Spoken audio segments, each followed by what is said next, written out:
Have you ever walked into an ancient cathedral, looked up at those vaulted ceilings that seem to touch the sky, and felt a vibration? Not just awe, not just religious reverence, but a physical resonance in your chest? We are told that these structures were built by people with chisels, hammers, and horses. We are told they were built in times of the plague, in times of extreme poverty, by people who were struggling just to survive the winter. We are told that men with no electricity, no modern mathematics, and no power tools carved millions of tons of stone with perfect geometric precision, lifted them hundreds of feet into the air, and created acoustic masterpieces that we struggle to replicate today, even with modern cranes and computers. Does that story really make sense to you? Look closer. Does a civilization that barely has sewage systems build this? What if I told you that history as you know it is a cover-up? What if the timeline we have been taught in school is not a record of events, but a narrative of concealment? What if, less than 200 years ago, a global, advanced civilization existed, one that didn't run on coal or oil or nuclear fission, but on the very energy of the ether itself? They call it the Tartarian Empire, and they didn't just build churches to pray in, they built power plants. They didn't just sing songs, they manipulated matter. They didn't just hope for health, they engineered it with frequency. And the most incredible part is that the technology they used isn't gone. It is hiding in plain sight. It is standing on the street corners of your cities. And it is waking up again, inside of you, right now. Let's look at the evidence. The mainstream narrative tells us that in the mid-1800s, settlers in the mud-soaked streets of America, Europe, and Australia built massive Roman Greco structures in just a couple of years. They tell us about the world's fairs, San Francisco, Chicago, St. Louis. We are told these sprawling cities of white marble, massive domes, and electric towers were temporary structures made of plaster and hemp, built only to be admired for a few months and then destroyed. But look at the photographs. These are not temporary structures. These are massive engineering marvels. They are built with the weight of history. And then, the controllers blew them up. They burned them down. They pushed them into the sea. Why? Why destroy the greatest architectural achievements of the age the moment they are finished? Because they weren't building them. They were finding them. They were inheriting the infrastructure of the Great Tartaria. They were digging them out of the mud. You have to ask yourself the logistical question. How do you quarry, transport, and lift 50-ton stones with a wooden cart and a donkey? The math simply does not add up.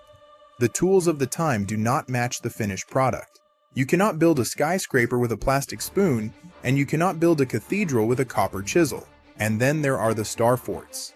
These geometric wonders are found all over the world, from Italy to the Netherlands to the Americas to Japan. History books say these were military bastions designed to deflect cannonballs. But look at the geometry from the air. It's perfect. It's fractal. It resembles nothing so much as a snowflake or a circuit board. These weren't forts for war. These were circuitry boards for the earth. They were surrounded by water, which is a conductor. They were built with crystalline stone, which is a storage medium. They were collecting energy from the ionosphere, grounding it into the earth, and creating a grid of free, wireless energy that spanned the entire planet. This brings us to the most obvious hiding spot of all, the cathedral. The word cathedral implies a seat of power. But what kind of power? We have been conditioned to think of power only in political or religious terms. But the ancients understood power as physics. Look at the roof of an old Gothic cathedral. It is almost always lined with copper or lead. Copper is highly conductive. Look at the spires. They pierce the sky. They look exactly like antennas, because that is exactly what they are. The entire building is a machine. The flying buttresses aren't just for structural support. They are for grounding the charge. And the rose window? That beautiful, intricate stained glass pattern? It isn't just art. It is a cymatic frequency pattern frozen in glass. It is a schematic of the energy field that the building generates. It acts remarkably like the magnetron in a microwave device, focusing and spiraling energy. This is where the deception is deepest. They told us these were places to worship gods. But in the Tartarian age, these were healing centers. These were energy harvesting stations. The architecture was designed to capture atmospheric etheric energy, free energy, and channel it down into the structure. And what happens inside? You have the pipe organ. Have you ever wondered why a church needs an instrument that is so massive, so complex, and so loud that it can shake the human skeletal system? The pipe organ wasn't just for playing hymns. It was a frequency modulator. When you pump air through those specific lengths of pipe, you create resonance. You create a scalar wave field. The acoustics of the cathedral are designed perfectly to amplify these waves, creating a standing wave of energy inside the building. The people would gather inside not to beg for forgiveness, but to be tuned, to have their DNA repaired, to be healed by the massive electromagnetic field generated by the stone, the copper, and the sound. They were entering a battery to recharge their own biological systems. We know today that sound heals. This is not pseudoscience. This is physics. We know that ultrasound can knit bone back together. We know that specific frequencies can shatter cancer cells while leaving healthy cells untouched. We talk about 432 Hz as the mathematical tuning of the universe, a frequency that resonates with the biology of nature. The Tartarians didn't need hospitals. They had the hum. They lived in cities that vibrated with the frequency of life. This is the science of cymatics. Sound creates form. In the beginning was the word, or the sound. The Tartarians understood that if you control the frequency, you control the reality. They likely used these frequencies to levitate those massive stones that we cannot move today. Acoustic levitation is real science in our modern labs. We can levitate small beads and drops of water with sound waves. Imagine what it was like when an entire global civilization mastered this. Imagine if you could focus sound with such precision that gravity became just another variable you could turn off. They could build the impossible because gravity was just another frequency to them. But this power was dangerous to the controllers who took over. Free energy means free people. Healing frequencies mean no pharmaceutical dependency. A population that can manifest its own reality is a population that cannot be enslaved. So, the mud flood happened. The reset. The Great Erasing. We see the evidence of this worldwide.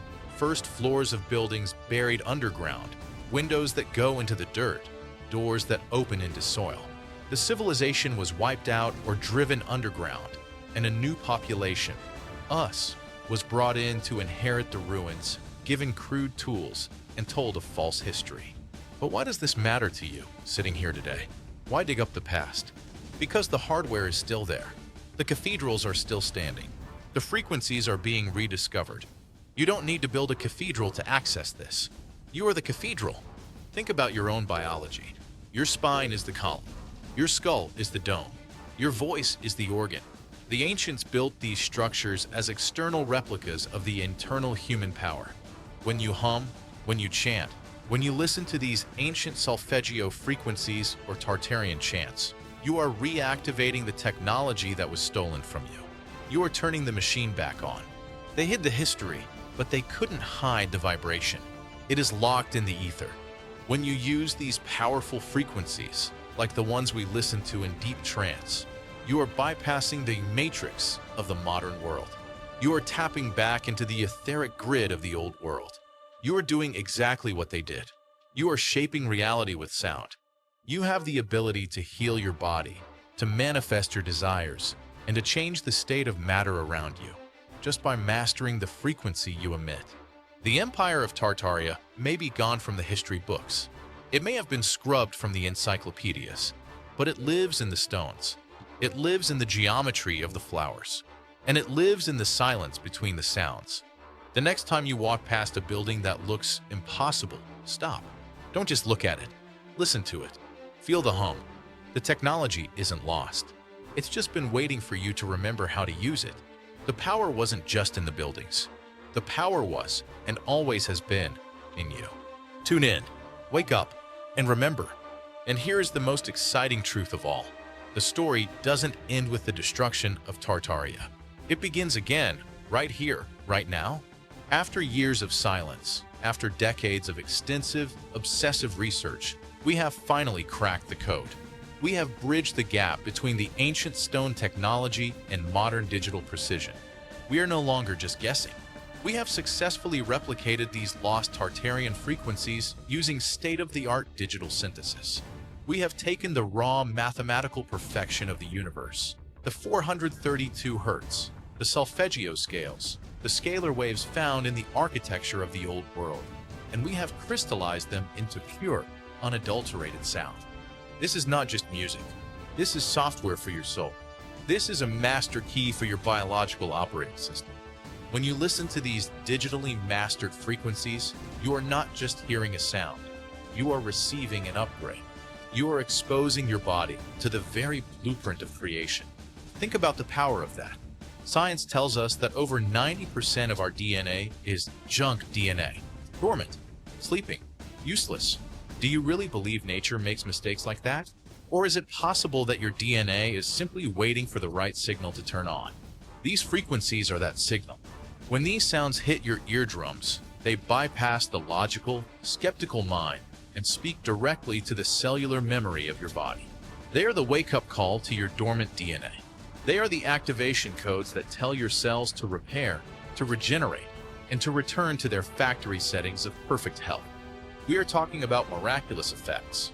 We are talking about the potential to reverse age, to shatter blockage, and to flood the body with an energy so pure it feels supernatural. But it goes beyond the physical. It goes into the fabric of your reality.